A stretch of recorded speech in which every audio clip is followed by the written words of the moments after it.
Assalamualaikum warahmatullahi wabarakatuh. Sebelumnya, perkenalkan nama saya Ridho Amaliadi dengan NIM 250421156 dari program studi Ilmu Administrasi Negara. Pada kesempatan ini, saya akan menyampaikan sebuah materi dari mata kuliah Teori Sosial dengan dosen pengampu Ibu Yulia Hanoselina, SIP, MAP. Materi yang akan saya paparkan mengenai teori struktural fungsionalisme yang mencakup substansi teori, kelebihan dan kekurangannya, serta penerapannya dalam bidang administrasi publik. Materi ini penting untuk dipelajari karena teori struktural fungsionalisme memberikan pemahaman tentang bagaimana masyarakat tersusun sebagai suatu sistem yang saling berhubungan. Dengan memahami teori ini, kita dapat mengetahui bahwa setiap struktur dalam masyarakat memiliki fungsi tertentu dalam menjaga keteraturan dan kestabilan sosial. Dalam pemaparan ini, saya akan memulai dengan menjelaskan pengertian teori struktural fungsionalisme. Selanjutnya, pembahasan akan dilanjutkan pada substansi utama teori, kemudian kelebihan dan kekurangannya, serta implementasinya dalam bidang administrasi publik. Baik, langsung saja masuk ke dalam pembahasan yang pertama, yaitu mengenai pengantar teori struktural fungsionalisme. Teori struktural fungsionalisme merupakan salah satu pendekatan utama dalam teori sosial yang memandang masyarakat sebagai suatu sistem yang terdiri dari berbagai bagian atau struktur yang saling berhubungan. Setiap bagian dalam masyarakat menjalankan fungsi tertentu yang berperan dalam menjaga stabilitas serta keberlangsungan sistem secara keseluruhan. Dengan demikian, masyarakat tidak dipahami sebagai kumpulan individu yang terpisah, melainkan sebagai suatu kesatuan yang tersusun secara teratur, di mana setiap unsur memiliki peran yang tidak dapat dipisahkan.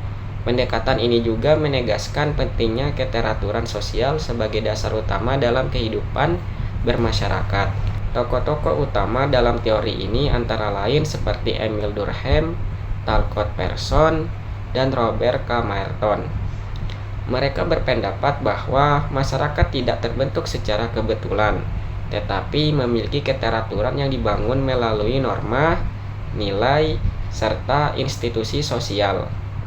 Pemikiran mereka menjadi dasar penting dalam memahami bagaimana keteraturan sosial terbentuk dan dipertahankan dalam kehidupan masyarakat. Selain itu, gagasan mereka juga berkontribusi dalam pengembangan konsep-konsep analitis yang masih digunakan dalam kajian sosial hingga sekarang. Dalam perspektif ini, masyarakat dianalogikan seperti tubuh manusia.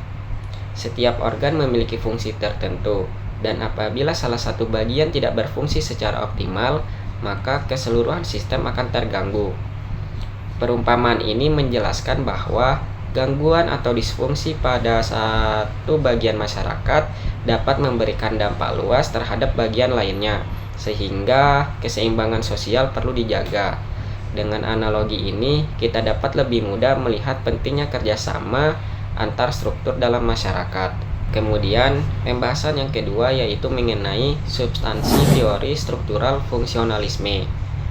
Inti dari teori ini terletak pada beberapa konsep utama berikut yang menjadi dasar dalam memahami bagaimana sistem sosial bekerja secara menyeluruh.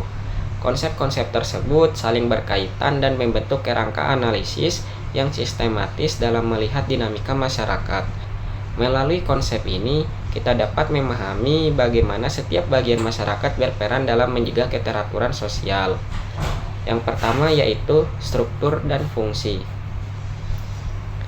Struktur merujuk pada pola hubungan yang relatif tetap dalam masyarakat, seperti keluarga, pendidikan, ekonomi, dan pemerintahan. Sementara itu, fungsi adalah peran atau kontribusi dari masing-masing struktur dalam menjaga stabilitas sosial. Dengan adanya struktur yang jelas, setiap bagian masyarakat dapat menjalankan perannya secara teratur dan terarah, sehingga interaksi sosial dapat berlangsung dengan tertib. Kemudian yang kedua yaitu keseimbangan. Teori ini menyatakan bahwa masyarakat cenderung menuju kondisi yang seimbang apabila terjadi gangguan, sistem sosial akan berusaha menyesuaikan diri agar kembali stabil. Proses penyesuaian ini dapat berupa perubahan dalam norma, kebijakan, maupun perilaku sosial yang bertujuan untuk mengembalikan keteraturan. Hal ini menunjukkan bahwa masyarakat memiliki kemampuan untuk beradaptasi terhadap perubahan yang terjadi. Dengan demikian, keseimbangan tidak berarti tidak adanya perubahan, tetapi menunjukkan kemampuan sistem untuk menyesuaikan diri terhadap perubahan tersebut. Hal ini menandakan bahwa masyarakat memiliki mekanisme internal untuk mempertahankan keberlangsungan hidupnya. Proses ini berlangsung secara bertahap dan tidak selalu disadari oleh anggota masyarakat. Kemudian yang ketiga yaitu integrasi sosial. Setiap bagian dalam masyarakat saling terhubung dan saling bergantung. Integrasi ini dijaga melalui norma, nilai, dan hukum yang disepakati bersama. Tanpa adanya integrasi, masyarakat dapat mengalami disorganisasi yang berpotensi menimbulkan konflik dan ketidakstabilan. Oleh karena itu, integrasi menjadi dasar penting dalam kehidupan sosial. Norma dan nilai sosial berfungsi sebagai perekat yang menyatukan berbagai unsur dalam masyarakat, sehingga tercipta keharmonisan dalam kehidupan sosial. Oleh sebab itu, integrasi menjadi salah satu faktor utama dalam menjaga ketertiban sosial. Selain itu, integrasi juga berperan dalam memperkuat rasa kebersamaan dan solidaritas antar anggota masyarakat. Kemudian yang keempat yaitu fungsi manifest dan laten. Konsep ini dikembangkan oleh Robert K. Merton, yaitu fungsi manifest yang disadari dan direncanakan, dan fungsi laten yaitu fungsi yang tidak direncanakan tetapi tetap memberikan dampak. Sebagai contoh, sekolah fungsi manifest untuk memberikan pendidikan, tetapi juga memiliki fungsi laten seperti membangun jaringan pertemanan. Selain itu, sekolah juga dapat membentuk kedisiplinan serta pola pikir tertentu yang tidak selalu dirancang secara eksplisit. Hal ini menunjukkan bahwa setiap tindakan sosial dapat menghasilkan dampak yang lebih luas dari yang tampak. Kemudian, yang kelima yaitu Agile atau Parsons. Menurut Talcott Parsons, setiap sistem sosial harus memenuhi 4 kebutuhan utama, diantaranya yaitu adaptasi, pencapaian tujuan, integrasi, dan pemeliharaan pola.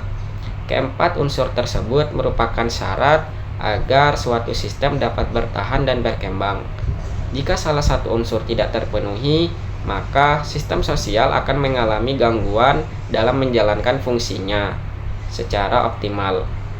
Mode agil ini sering digunakan sebagai alat analisis untuk menilai apakah suatu sistem berjalan dengan baik. Kemudian, pembahasan selanjutnya yaitu mengenai keunggulan teori struktural fungsionalisme. Teori ini memiliki sejumlah kelebihan yang menjadikannya banyak digunakan dalam analisis sosial. Keunggulan tersebut terutama terletak pada kemampuannya memberikan gambaran yang jelas dan terstruktur mengenai cara kerja masyarakat. Oleh karena itu, teori ini menjadi salah satu pendekatan yang cukup dominan dalam studi sosial. Yang pertama yaitu memberikan gambaran sistematis. Teori ini membantu memahami masyarakat sebagai suatu sistem yang tersusun secara teratur, sehingga memudahkan analisis hubungan antar bagian. Dengan pendekatan ini, peneliti dapat melihat keterkaitan antar institusi secara lebih menyeluruh. Hal ini juga memudahkan dalam mengidentifikasi peran masing-masing struktur dalam masyarakat. Yang kedua yaitu menekankan stabilitas sosial.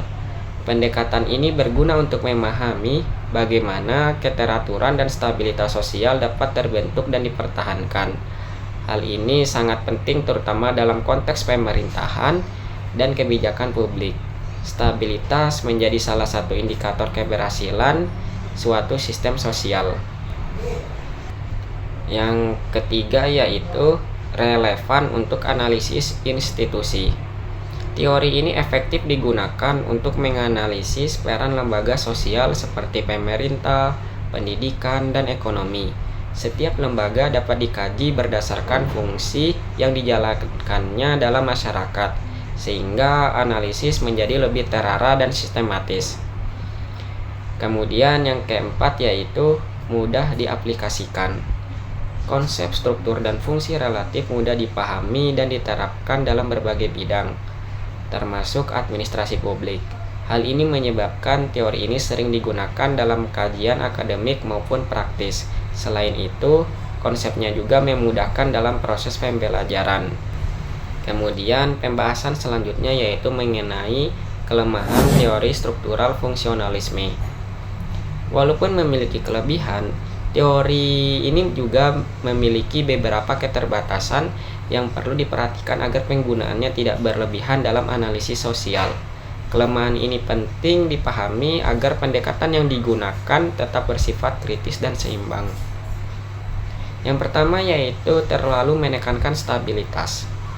Teori ini cenderung kurang memperhatikan konflik sosial dan perubahan dalam masyarakat. Padahal, konflik juga merupakan bagian penting dalam dinamika sosial. Tanpa mempertimbangkan konflik, analisis menjadi kurang komprehensif. Kemudian yang kedua yaitu kurang sensitif terhadap ketimpangan. Fungsionalisme sering dianggap melegitimasi ketidakadilan sosial karena menganggap semua struktur memiliki fungsi. Akibatnya, ketimpangan sosial dapat dianggap sebagai sesuatu yang wajar. Hal ini menjadi salah satu kritik utama terhadap teori ini. Yang ketiga yaitu mengabaikan peran individu. Teori ini lebih menitikberatkan pada sistem dibandingkan individu, sehingga kurang memperhatikan peran individu dalam perubahan sosial. Padahal individu juga memiliki kemampuan untuk mempengaruhi struktur sosial. Peran individu sering menjadi faktor penting dalam perubahan sosial. Kemudian yang keempat yaitu bersifat konservatif. Karena menekankan keseimbangan, teori ini cenderung mempertahankan keadaan yang sudah ada dan kurang kritis terhadap perubahan sosial. Hal ini membuat teori ini kurang responsif terhadap perkembangan masyarakat modern. Akibatnya, teori ini sering dianggap kurang progresif. Kemudian, pembahasan yang terakhir yaitu mengenai implementasi dalam bidang administrasi publik. Dalam bidang administrasi publik, teori struktural fungsionalisme dapat digunakan untuk memahami bagaimana sistem pemerintahan bekerja secara efektif dan efisien. Pendekatan ini membantu melihat hubungan antar lembaga secara lebih terstruktur, sehingga relevan dalam praktik pemerintahan modern. Yang pertama yaitu pemerintahan sebagai sistem. Administrasi publik dipandang sebagai suatu sistem yang terdiri dari berbagai lembaga seperti eksekutif, legislatif, dan yudikatif, yang masing-masing memiliki fungsi tertentu. Hubungan antar lembaga tersebut harus berjalan secara harmonis agar sistem tetap stabil. Keseimbangan antar lembaga menjadi faktor penting dalam keberhasilan pemerintahan. Setiap lembaga harus menjalankan fungsinya dengan baik agar sistem pemerintahan tetap berjalan stabil. Jika salah satu lembaga tidak berfungsi dengan baik, maka akan berdampak pada keseluruhan sistem. Oleh karena itu, kerjasama antar lembaga sangat diperlukan. Kemudian yang kedua yaitu pembagian tugas dan fungsi. Teori ini menekankan pentingnya pembagian kerja yang jelas dalam birokrasi. Hal ini sejalan dengan konsep organisasi yang terstruktur dan hierarkis, sehingga setiap pegawai memahami tugas dan tanggung jawabnya. Pembagian kerja yang jelas juga dapat meningkatkan efisiensi kerja. Yang ketiga yaitu stabilitas kebijakan publik. Kebijakan publik dirancang untuk menjaga keteraturan sosial. Apabila kebijakan berjalan sesuai dengan fungsinya, maka stabilitas masyarakat dapat terjaga. Kebijakan yang baik juga mampu merespon kebutuhan masyarakat secara tepat, sehingga pentingnya perencanaan yang matang. Yang keempat yaitu koordinasi antar lembaga. Integrasi antar lembaga pemerintah sangat penting untuk menghindari tumpang tindih fungsi dan konflik kewenangan. Koordinasi yang baik dapat meningkatkan efektivitas pelayanan publik. Selain itu, koordinasi juga membantu mempercepat proses pengambilan keputusan. Kemudian yang terakhir yaitu evaluasi fungsi lembaga. Teori ini juga dapat digunakan untuk menilai apakah suatu lembaga telah menjalankan fungsinya secara optimal atau belum. Evaluasi ini penting untuk meningkatkan kinerja pemerintahan secara keseluruhan. Dengan evaluasi yang tepat, perbaikan sistem dapat dilakukan secara berkelanjutan. Secara umum, teori struktural fungsionalisme memberikan kerangka berpikir yang kuat dalam memahami bagaimana masyarakat dan sistem pemerintahan bekerja secara terstruktur dan saling berkaitan. Teori ini membantu melihat keteraturan sosial sebagai hasil dari fungsi yang dijalankan oleh setiap bagian masyarakat. Oleh karena itu, teori ini tetap memiliki relevansi dalam kajian sosial. Meskipun memiliki keterbatasan, khususnya dalam melihat konflik dan perubahan sosial, teori ini tetap relevan dalam menganalisis stabilitas dan efektivitas sistem administrasi publik. Oleh sebab itu, teori ini masih banyak digunakan dalam kajian sosial hingga saat ini dan menjadi salah satu fondasi penting dalam teori sosial. Dalam praktiknya, teori ini dapat membantu pemerintah dalam merancang kebijakan, mengelola birokrasi, serta menjaga keseimbangan dalam kehidupan masyarakat. Dengan memahami teori ini, kita dapat melihat pentingnya peran setiap struktur dalam menjaga keberlangsungan sistem sosial, sekaligus memperoleh wawasan yang lebih luas mengenai dinamika kehidupan bermasyarakat. Demikian pemaparan yang dapat saya sampaikan. Semoga penjelasan ini dapat menambah pemahaman kita mengenai bagaimana masyarakat dan sistem pemerintahan dapat dipahami sebagai suatu sistem yang saling berhubungan serta memiliki fungsi masing-masing dalam menjaga stabilitas. Terima kasih atas perhatian yang telah diberikan.